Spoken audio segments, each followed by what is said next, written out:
Hello, Odyssey families. Welcome back. It's been a while since I posted a video. Most of our students are back on campus. We've gotten sort of into the groove, and actually we just had an in-service training last Friday where where students didn't attend classes that day. And one of the things that we do during trainings with all the staff there is sometimes it's occupational therapy, sometimes it's behavior, sometimes speech. Different people, different parties, different service providers perform trainings. So I'm going to actually review one of the trainings that we did that happened last Friday, so you have a better understanding of how we look at behavior, how we look at communication and sensory needs and occupational therapy. And so you might be able to take some of this information and use it with your child at home. Again, I always reference to using and taking advantage of in-home ABA therapy. If you get private speech or occupational therapy through medical, your medical provider, take advantage of all those different aspects of service and treatments. But let's just add this to it. So let's just get to it. This is, let's see if we can get to it. This is a little grid, little pie graph that we made.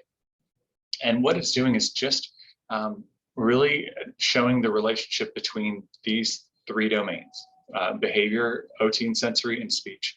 And I think actually cut out, it should say speech and language, but we'll just go with it.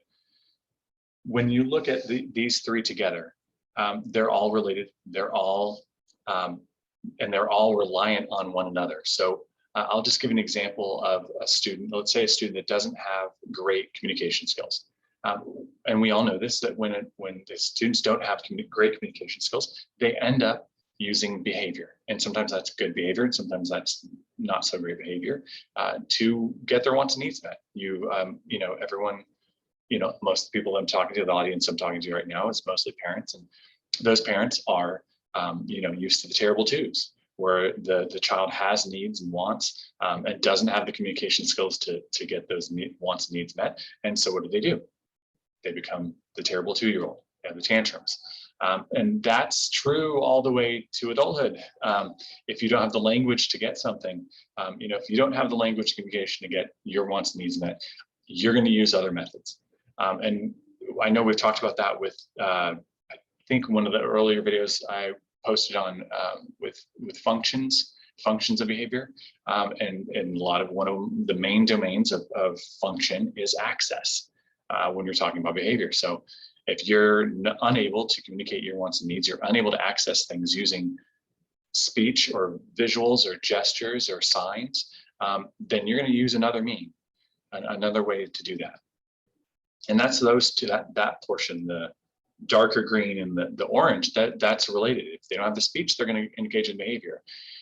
But it's also the other side of it, which is let's go around the horn, let's go clockwise, looking at behavior and OT and sensory needs. If your student has sensory needs, you have a student that's really maybe overly excitable and has an excess amount of energy, they might engage in behaviors that because they can't handle that internal struggle within their bodies where they have those systems on overdrive. I'll reference it later, but our OT, Brianna, she always talks about, and you'll see this everywhere with OT, is how fast is your engine revving? Well, if their engine is revving really, really high all the time, it's gonna be really hard for them to kind of calm down, and you're gonna see behaviors come out of that. It might be because they might scratch and pull, they might be grabbing things, they might be bouncing off the walls, just doing anything they can to satisfy those needs that are internal. Then, as we come back around the horn, say they have those sensory needs, and they don't have the speech to be able to get that input. Many of our students, I just saw a student earlier who was pretty upset that he saw me. He knew that typically when I show up in class, it's near the end of the day and it's time to go home. He got pretty upset, and his way to express that was to bite himself. He didn't have the communication skill to say, "Hey, you're here. Are you taking me home? Or is it time to go home? Or can I walk with you to my car?" And he was hoping the car was going to be there. It's all related. And as we come back around, because we have those sensory needs, we don't have the speech skills to satisfy them. We get the behavior out of it. And we can go all the way around this and around, any way you cut it. And I've challenged the staff on campus. If you have a student that has all three, and they're all satisfied and they're all strong speech skills, they're able to regulate themselves with sensory activities. They're not going to end up having the behaviors. But you are going to have one. What we end up seeing is we might have one of these and we're missing the other two, or we might have two. And we're going to be, there's just going to be an imbalance between these three. They're always in flux. Sensory needs change during the day, and desires change through the day. Early on in the day, they might just be tired. So they might need to express that they just need to take a break. Later in the day, we have so many students that just want to go home. So they might engage in different behaviors to show us they want to go home. Most often, a lot of our students are putting on their backpacks and standing near the door, but they could just as easily say, is it time to go home? Or I want to go home, or use their device, or use their PECS, or whatever my system it might be. Let's go to the next slide. Because what we did was we broke it down to 4 questions that we want staff. And this was a training that went to staff and at the teachers. The teachers have already kind of seen it, but the staff. And these are the 4 questions we always want to ask ourselves when we're interacting with our students, especially when we're expecting them to engage in academic tasks or hygiene tasks or transitional, the older students, transitional tasks and independent living tasks. Do I have my students' attention? I mean, before you even give an instruction, you have to make sure you have them. These first 3, just so you know, as a point of reference, is actually sort of adapted from pivotal response training, which I know it's actually a handout that I received when I went to the training years ago. So if this seems familiar, that's where it's coming from. But I adapted it because with pivotal response training, I know I did a video about this a while ago. Pivotal response training, it's naturalistic teaching, but it's one of the things that's child-led, student-led, and you're following their motivation. So that first question is, do I have their attention? And if you don't have their attention, then it doesn't really matter what comes after that. If you don't have their attention, you're not going to get what you want. You're not going to get what the outcome that you're looking for. Am I using clear, short, direct instructions? Again, when you have a student that, if we think about the graph a page ago, if their engine is revving and you don't use these kind of instructions, you're not going to get the success rate that you want. I'm going to read through these real quick because I have slides for all of them. I was starting to go through that, but let's look at the next one. So it's, am I following my student's lead or choice of activity? Again, that's one of the tenets of pivotal response training, PRT, where you are following their lead rather than bringing a bunch of things together for them to work on. Of your choice. You're allowing them to choose the materials, them to choose which order they do activities. We'll talk about that in a second. And then the last question, which is going to be the final slide of the day. And this is a question we have to ask ourselves every day. And with our students, that we should be asking ourselves with our students every minute, is what I'm doing effective. And so that's a check-in for ourselves to, if I'm doing all of these first 3, I have their attention, I'm using the clear and short direct instructions, and I'm following their lead, it should be effective. But even if it's not, then what else can we do? And maybe one of these is the key, but it also just gives us a chance to examine what we're doing. So let's talk about this a little bit. So I had the speech and our speech therapist, an OT, occupational therapist from campus, they filled in these. This is sort of what they were looking at. So let's talk about this a little bit from the speech perspective. Do I have my students' attention? So what she's discussed was, am I gaining their attention in a way they understand? If I say, depending on what your students' skills are, you might say hello, you might say hi, you might do something a little bit different depending on your student. Some students are really sensitive to touch, so you're not going to necessarily tap them on the shoulder. You might wave to them, you might get into their line of sight, but you want to make sure that's something that they understand that you're initiating an interaction and they need to start to orient toward you and look at you. So that's what she said too, is it's important to make sure the student's looking at you, you're speaking and you're speaking in 1 to 2 words to gain attention and using visuals as necessary. So you're not going to say, hey buddy, it's time, hey, it's really good to see you, how are you doing? Well, you're going to use these long phrases. It's going to be, hi friend, it might be, hello, over here, You might use a visual to get their attention. I don't have any in front of me right now, but they might need a visual. It might be an attention. It might be a little PEX, icon, 2-inch icon. It might be a board of what is going to be coming, so you can get their attention or orient their attention to that too as well. But it's really about making sure you're established that, opening up the communication, and that is the attention. It starts with attention. If they're not attending, you're not going to get much communication out of them. And now on the OT side of things, the sensory side of things, is your student regulated right away? Like, where are they? As you're trying to get their attention, is it because they're rocking or they're engaging in self-stimulatory behavior? They have their hands in front of their eyes, or they're doing something else, they're covering their ears. We have a lot of students that wear headphones, they're covering their ears or with fingers in their ears. They're not likely to hear your instruction or your greetings when you go to initiate an interaction with them. So you need to make them halfway, and you need to figure out where they're at. Also with OT is that how fast is their engine running? That's what I mentioned earlier.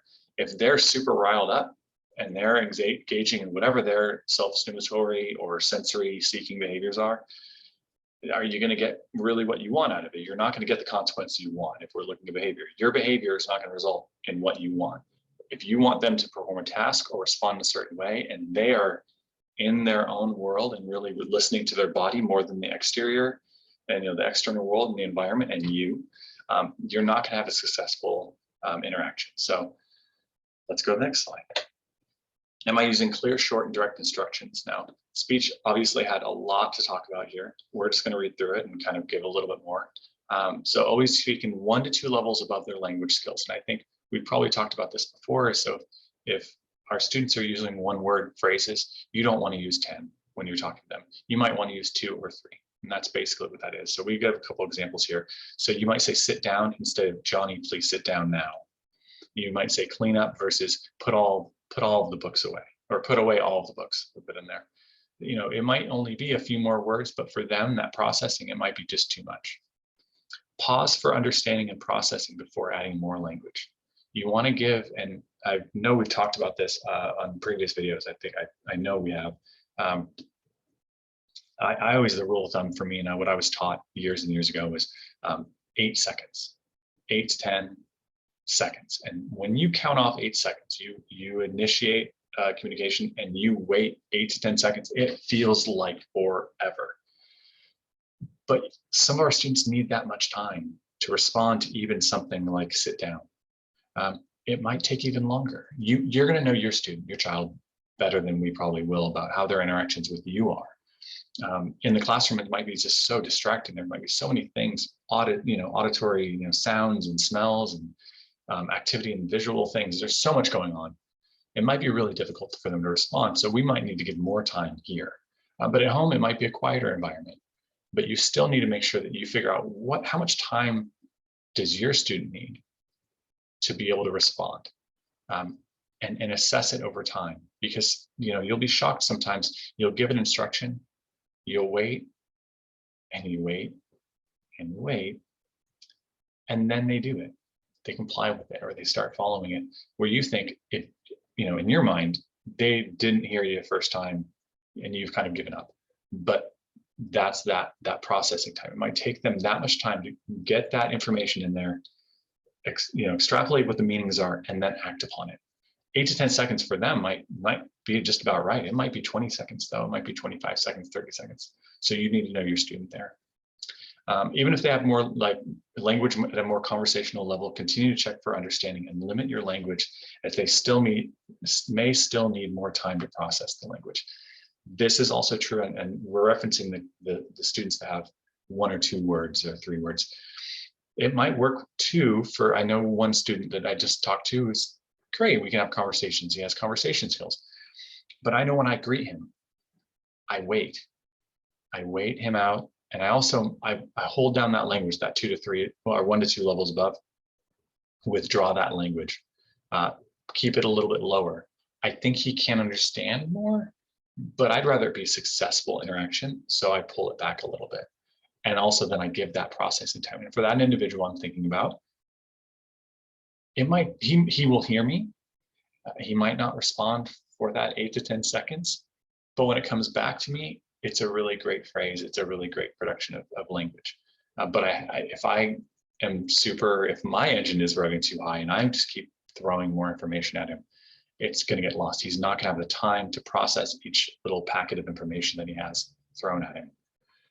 So you have to kind of balance that out, even with students that have conversational skills. The last part is ask yourself, did they understand what I asked before repeating the information? And that kind of goes back to the first part. Did I have their information? Did I have their attention? And, you know, if you think you have the attention, you give an instruction, something that you know they know, that they're familiar with, they've mastered, and they don't respond in a way that you think, don't respond in the way that you expect. You might need to take a step back and did I really have their attention, or were they distracted about something across the room? Was there a bell ringing? Was there someone's timer going off? Now, this is classroom examples, but it might be at home. TV may be on, someone might be on a tablet. Music, a car might be driving by outside that has loud music. You have to make sure, assess the situation, know, did they actually hear me before you really move on to the next step? As far as this is for same thing for occupational therapy, it is similar. She was a little bit shorter. She limited it down, squeezes. It's not, hey, you look like you're upset. Do you want some squeezes? I mean, you could do that if your student can handle that. But if they're already dysregulated and you come in there with all this extra language, and we already know that maybe 8 to 10 seconds when they're in a good place, it might be 20 to 30 seconds where they might just not hear you, offering something really quickly. This also works when we're talking about behavior. I know we just had a situation a few weeks ago. We had a student who was really, really upset. And the teacher and I were kind of tag teaming her, and we were kind of cycling in and out. And when I came in, I was helping on the periphery, but then I came in and I want to get more language from her, but I also knew that she was in a place that she wasn't ready to communicate, not fully. And I knew that she needed a little bit of time. So I didn't go in there and say, hey, I know you're upset. It looks like you need some space. I just said, do you need space? And I might have not even said, do you need? Do you need? It might be too long. Need space? And then she nodded and I gave her some space. And then I waited. And that's the processing time, but it's also for her, it was a crisis mode. It was a behavior, the middle of a behavior excess. It was pretty significant tantrum. But then I gave that space. If I didn't give the space, now I offered it with a short phrase and I gave her the space, but also I waited. And I waited longer than I was comfortable with, but it was because I was assessing where she was at. So you have to pick your battles. I know we're talking about this in sort of general terms, but when you're thinking about your student, you're thinking about your child at home, if they're having a behavior, using these rather than saying, hey, you're having a really bad time, throwing all this language at them, it might, you have to pick your battles and you have to assess the situation as you go. And actually, of course, the next phrase that our occupational therapist mentioned there is when students are dysregulated, they need very short, direct instructions. And she's talking about that in the OT sense, the umbrella of OT and sensory. If your student's just bouncing around and moving around and engaging in different things, you can't give them a bunch of extra stuff. It's the same thing. I'm just going to say, I wish I could just X this out on a touch screen. When students are engaged in behaviors, when they're upset, when they are showing signs that they're going to have a tantrum or they're going to be aggressive, they need short instructions, not longer. Less is more in a lot of these situations. And then this part, which is near and dear to my heart, but because this is pivotal response. This is kind of adapted from this, but this is a big one. Am I following my student's lead or choice of activity? And it is super important, especially with our students. There's so many students that we have, and you know this. Our students aren't motivated by the same things that other folks are motivated with. And so when we're looking at that, they look at more import, they give more import to different stimuli, to different things, different experiences. So we need to make sure we're following them. If we're trying to, eventually what we really want them to do is something, maybe it's a lesson, maybe it's a hygiene task, maybe it's cleaning up, maybe it's transitioning to go to a walk or something, it might be OT, it might be speech therapy session. We have that, and we chose that, but we need to make sure that we're following their lead. So let's talk about with speech, their part. What is your student trying to communicate? And are they leading you over to an activity? Are you giving them choices of both actions and objects? Are you reinforcing and acknowledging communication intents and what the student wants, even if it is not available? Now I'm going to talk about this in the behavioral terms. Now, this is clear for speech, but I'm going to go to the behavioral side of things. I'm going to start with the bottom one and move my way up. It's a little uncomfortable, but I think it makes more sense that way. Are you reinforcing and acknowledging communication intents and what the student wants, even if it's not available? I will say I'm going to go on my soapbox as behavior. And I know this. We have a tendency, and I know this in the field of ABA, there's a tendency to not want to respond sometimes when students will ask for things that are unavailable.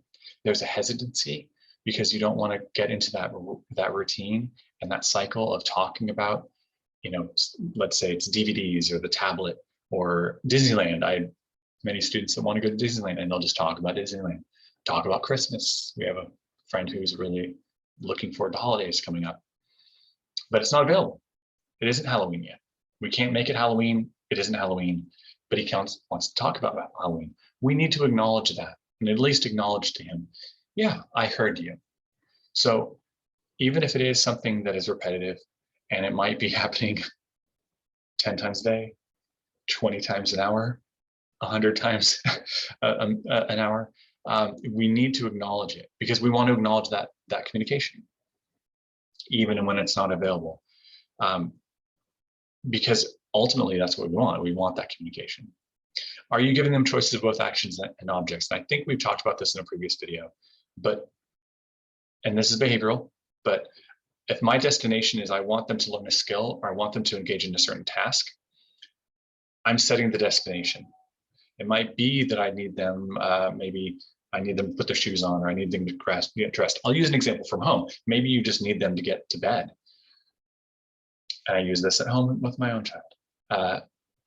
I know the destination is I want them to be in bed with pajamas on, clean teeth, hopefully, at a reasonable hour. That's my goal. And we might have an hour to get from point A to point B, from standing in the kitchen or in the living room to them being in bed, ready to go to bed at the right time. But you can give choices within that. Do you want to wear the pink jammies or the red jammies? Do you want to have an Oreo for your dessert, or do you want to have a scoop of ice cream? Do you want to having multiple toothbrushes, toothpastes? The order of events. Some have to go in a certain order. You have to brush your teeth after you have dessert. It doesn't work too well the other way around. But do they want to get their jammies on first? Do they want to do there's some things that you have to do in order, but you can get your jammies on before you do have your dessert. That's fine. You can do it after. They can choose that one. The only one that really has to happen in a set order is that you don't usually brush your teeth until after you have your snack, your nighttime snack. But they can make those choices in there, and you can allow that. You've already set the destination, but you're going to allow them to have those choices all the way down there. You're going to be on the same road, but the way that you get there, the turns, if you're thinking about, hey, we need to go to LA from Sacramento, well, there's a few different ways you can go, but they can choose. They want to maybe go 99, maybe 5. Everyone has their preferences. You're going to get there. The destination is the same. You're going to reach. You might reach there a little bit slower or a little bit faster, depending on how you drive and which route you take. But you're still going to get there. But you're giving that choice. So let's go back to what is your student trying to communicate, and are they leading you over to an activity? Again, we're following their lead. A lot of our students want certain things, and they're going to show that in different ways. Again, we talk about the communication and the behavior. Are they leading you to something because they don't have the words to do it? And that's where you have to, then you insert that language and you model for them. Oh, it looks like you want me to do this. Or it looks like you need some water. You need some of this. You always want to follow their lead and provide them those opportunities to communicate within that. So OT, let's talk about that a little bit. Practice activities before your student is dysregulated so that when their engine gets in the red, which is like revving up, run, run, run, run, they will know how to do the calming activity, and you will know what their go-to activity is. So this kind of goes back to behavior as well. We don't just want to teach skills especially when we talk about behavior excesses. We don't want to just teach skills once things go off the rails. We want to do it all the time. We want to, and if you read through any of the behavior plans I've written, there's a chunk in there, it's pretty consistent across all the behavior plans, which is we want to teach it all the time. We want to teach it when there's no behaviors. We want to teach these skills when there's no behaviors, and especially calming activities. No behaviors, when behaviors are ramping up, and after behaviors have already occurred.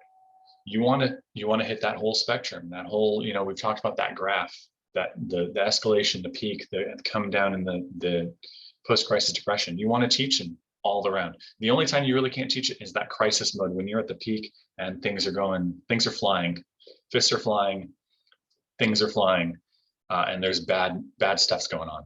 But anywhere up above, when you're coming up that ramp, and anywhere on the back end of that, you want to teach those skills. That's the same thing that she's talking about here with those sensory skills, with those coping strategies, with the calming. I just was working on a behavior plan, and we inserted more of the language from the occupational therapist about modeling for that student. It's breathing and counting to 10. We don't just wait until he's really upset to do that. You do that outside of those behavior cycles. And the final slide, which is a sort of a big, it's the big one, and is what I'm doing effective. And that's something we have to ask ourselves every day. We should be asking ourselves every minute, probably, for most of our students. Is this working? And once we get to that point, it's not just, is it working? If it's not, what do we do? And I think this guide, this training that we performed, it's giving us a little bit of a kind of a cheat sheet of what we can do to kind of help our students and make sure that what we're doing on our end is setting them up for success. So, as always, I end this by reminding you, please reach out to your teacher if you have any questions. You can always contact me. And we, for those students that are still, there are a handful that haven't returned to campus. We miss you. We hope to see you soon. For those students that are still on campus, I will see most of you tomorrow. All right, thanks a lot.